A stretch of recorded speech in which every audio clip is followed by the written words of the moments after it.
so cold. Hi guys, welcome to my channel. My name is Scarlett and today we're going to talk about the supplements that you need to be taking for building muscle. So mainly I'm going to make Sundays mostly like chats with Bryce, and we're going to talk about supplements and anything related to mindset and stuff like that that he could also talk about. So today is my day. I'm going to talk about supplements that I am taking and I think that could be useful for you to gain more muscle, and that is mainly protein to supplement your workout, as well as BCAAs. And I recently posted 2 blog articles about that too, so you can check it out. I'll put the links in the description box below. And now let's get this started. So in the studies that I looked at, the subjects did not just take protein, but mostly creatine and as well as glucose. So that's what we need to keep in mind. And he's going to make a video next week about creatine and other performance enhancing drugs that are legal. Yeah, that are legal.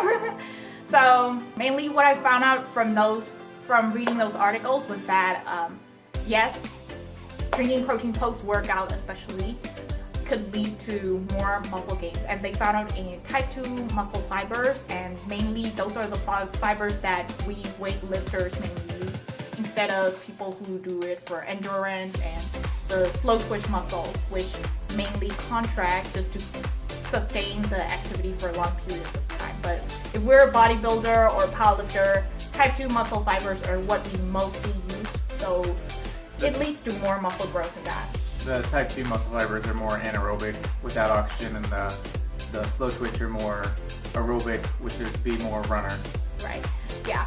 So what I would recommend for you to take is that for women, we would need like 20 grams of protein, and for men, I would recommend around 30 grams of protein. And yes, they also tested out on post-workout, and they found out a window of around 1 hour is good enough. So just consume it straight immediately after that. So you always take your protein like straight after, right? Whenever he goes to the gym. I take it with me to the gym and then just fill it up with water after I'm finished, and so I can drink it immediately.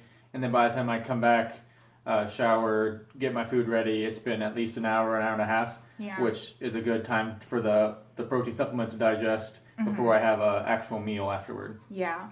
But for me, sometimes I'm a little different from him. I might have a meal straight after working out too, because I need to have it straight before I work. But then I also would have a protein sometime later during the day. So it's kind of like, it's called protein pacing, and I haven't done a deep research into that, but I've heard of experts in the field who talked about protein pacing and how it could enhance muscle growth too. However, what we need to know is that when you want more muscle gains, you need to be training with enough intensity and volume. So in those studies, they found out more significant differences when people are training with more volume. And if they're doing a hypocaloric diet, which is a caloric deficit, if you're eating less than what you should need to eat, then this might not be really beneficial for enhanced muscle growth. Maybe it could help with lean muscle mass retaining, but for muscle growth, you definitely need to be bulking for that. And the next supplement that I want to highlight is the BCAA. If you have been in the weightlifting community, then you've heard of it. Lots of advertisement about it everywhere, and some other companies, like, you know, for women, they're like woman's best, you know, some amino acid. What does it stand for? Branched chain amino acids, and they are mainly 3 amino acids: leucine, isoleucine, and valine. From what I found was that leucine is mostly the most important one, but the isoleucine and valine also helps contribute for the uptake of those amino acids into the body. Amino acids are just building blocks of the protein that we use for building the muscle, and the body needs it. And especially what they found out was that drinking those essential amino acids could help with the rate limiting step.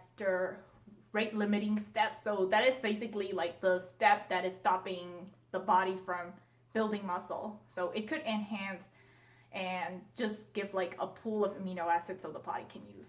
Yeah, it also increases muscle protein synthesis whenever you, especially leucine. Yeah, so. especially leucine. But they also compared it between them. But consuming all three could be the best.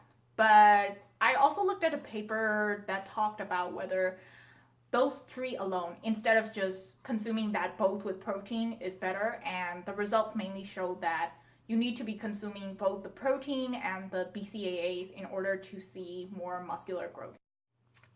And for BCAAs, it's also just like the protein that I talked about earlier. You need to be going on a caloric surplus to see gains, because when I looked at one article, the author said that it leads to more muscle retention, but when we look at the results, it's kind of questionable and kind of like shady when we looked at it, because even though the authors they say something, when we look at the number, it doesn't really reflect that. So that's why I would mainly focus on taking in protein as well as BCA, especially during the bulking season, which we are doing right now, I assume, for you too. So winter mode.